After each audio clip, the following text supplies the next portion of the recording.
Assalamualaikum warahmatullahi wabarakatuh.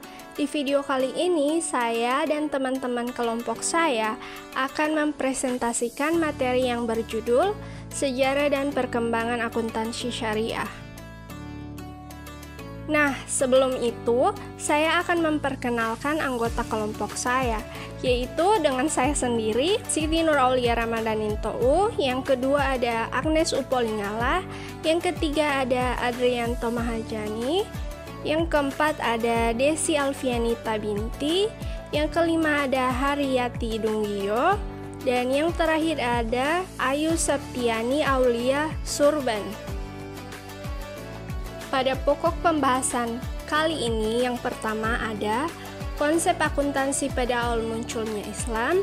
Yang kedua ada runtuhnya khilafah Islamiyah serta kebangkitan baru. Yang ketiga ada wacana akuntansi syariah. Yang keempat ada lahirnya pembukuan berpasangan atau double entry bookkeeping. Yang kelima ada pengaruh timur terhadap pembukuan berpasangan. Yang keenam ada akuntansi syariah di Indonesia dan perbedaannya dengan konvensional. Akuntansi pada awal munculnya Islam. Setelah munculnya Islam di semenanjung Arab di bawah kepemimpinan Rasulullah SAW serta telah terbentuknya Daulah Islamiyah di Madinah, mulailah perhatian Rasulullah untuk membersihkan muamalah keuangan dari unsur-unsur riba dan dari segala bentuk penipuan, pembodohan, perjudian, pemerasan, monopoli, dan segala usaha pengambilan harta orang lain secara batil. Bahkan Rasulullah lebih menekankan pada pencatatan keuangan. Rasulullah mendidik secara khusus beberapa orang sahabat untuk menangani profesi ini dan mereka diberi sebutan khusus, yaitu Hafazhatul Amwal atau pengawas keuangan. Di antara bukti seriusnya persoalan ini adalah dengan diturunkannya ayat terpanjang dalam Al-Quran, yaitu surah Al-Baqarah ayat 282. Berikut runtuhnya khilafah Lamiyah.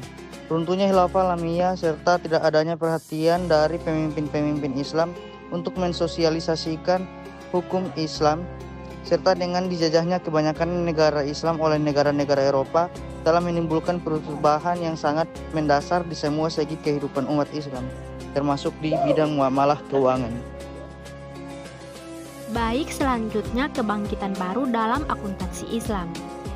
Kebangkitan Islam baru telah menjangkau bidang muamalah secara umum dan bidang-bidang finansial, serta lembaga-lembaga keuangan secara khusus.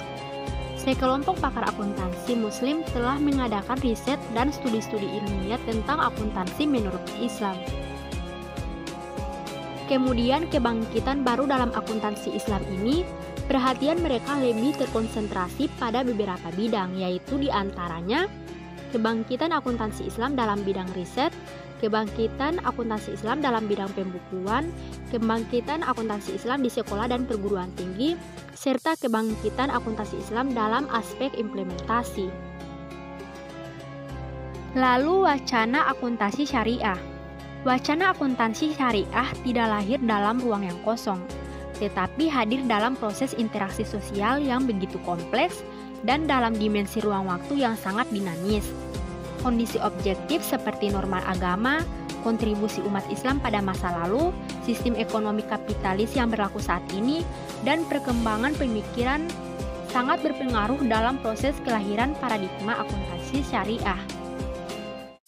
Baik, selanjutnya saya akan membacakan materi wacana akuntansi syariah. Dalam perkembangannya, akuntansi syariah terbagi dalam dua aliran besar, yaitu akuntansi syariah filosofis teoritis dan akuntansi syariah praktis. Selanjutnya, pengaruh timur terhadap double entry bookkeeping. 1 dekade yang lalu, Williams memulai kembali pencarian Dalton untuk pengaruh vital yang ketika diperkenalkan ke masyarakat akan melahirkan entry ganda. Dia mencari penjelasan tentang perubahan perairan radikal yang mempengaruhi perkembangan akuntansi antara pertengahan abad ke-12 dan akhir abad ke-13 dan menyarankan bahwa hal itu mungkin disebabkan oleh pengenalan sistem persamaan dasar dari dunia Islam. Masyarakat India dan Muslim abad pertengahan memiliki keterampilan matematika yang diperlukan untuk entry ganda tetapi tidak memiliki faktor komersial dan budaya yang diperlukan untuk mengimbangkannya. Namun, dalam masyarakat yang berkembang pesat nol, Eropa Barat abad ke-12, kedatangan aljabar Muslim memberikan benih dari mana triganda lahir dalam beberapa dekade. Pada poin selanjutnya ini tentang lahirnya pembukuan berpasangan atau double entry bookkeeping.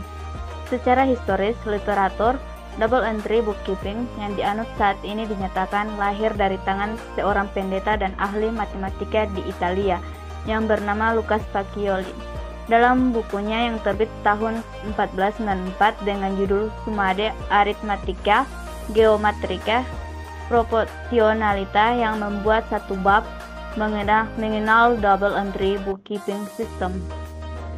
Namun belakangan setelah dilakukan berbagai penelitian sejarah dan arkeologi, ternyata banyak data yang membuktikan bahwa jauh sebelum penulisan ini akuntansi sudah dikenal. Riuno pada tahun 1996 menyatakan bahwa teknik tata buku berpasangan itu sebetulnya sudah dipraktekkan di Venice. 200 tahun sebelum Pacioli menerbitkan bukunya, Lucas Pacioli hanyalah orang pertama yang mengangkat dan memberikan penjelasan tentang teknik tata buku berpasangan. Ada dugaan bahwa tempat kelahiran tata buku berpasangan ini adalah di Spanyol. Poin selanjutnya tentang runtuhnya khilafah kalamiyah perkembangan akuntansi syariah di Indonesia. Perkembangan akuntansi syariah di Indonesia pada dasarnya telah dimulai melalui kajian-kajian akademis dan riset, baik yang terkait dengan teknis pencatatan transaksi, konsepsi, epistemologi, dan metodologi pengembangan atau standar akuntansi syariah di Indonesia, seperti yang disampaikan Amin Musa, salah seorang anggota Komite Akuntansi Syariah.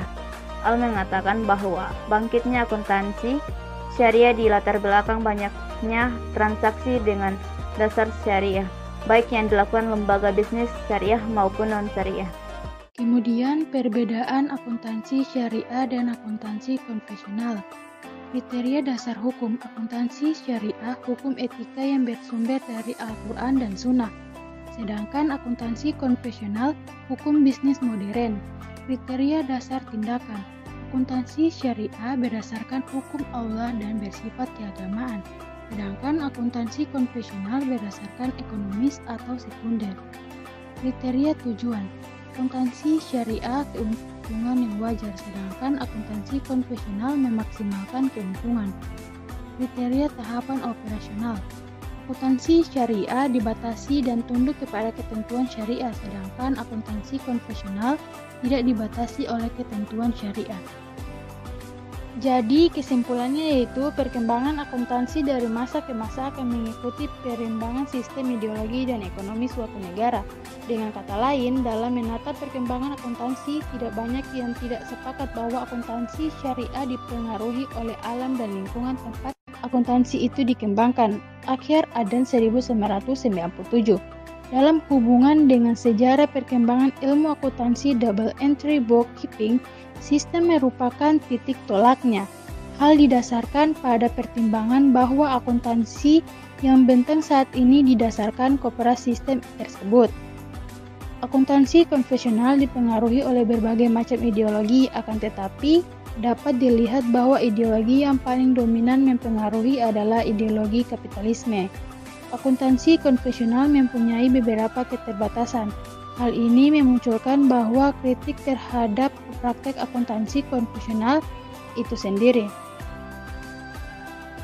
Akuntansi syariah muncul sebagai solusi atas kritik dan keterbatasan yang ada pada akuntansi konvensional, di mana filosofi dasar yang menjadi sumber kebenaran dari nilai akuntansi syariah adalah dari Allah Subhanahu wa Ta'ala.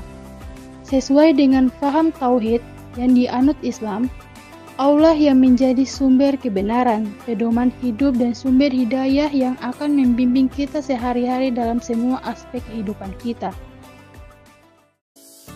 Sekian presentasi dari kami. Apabila ada kesalahan mohon dimaafkan. Wabillahi taufiq wal hidayah. Wassalamualaikum warahmatullahi wabarakatuh.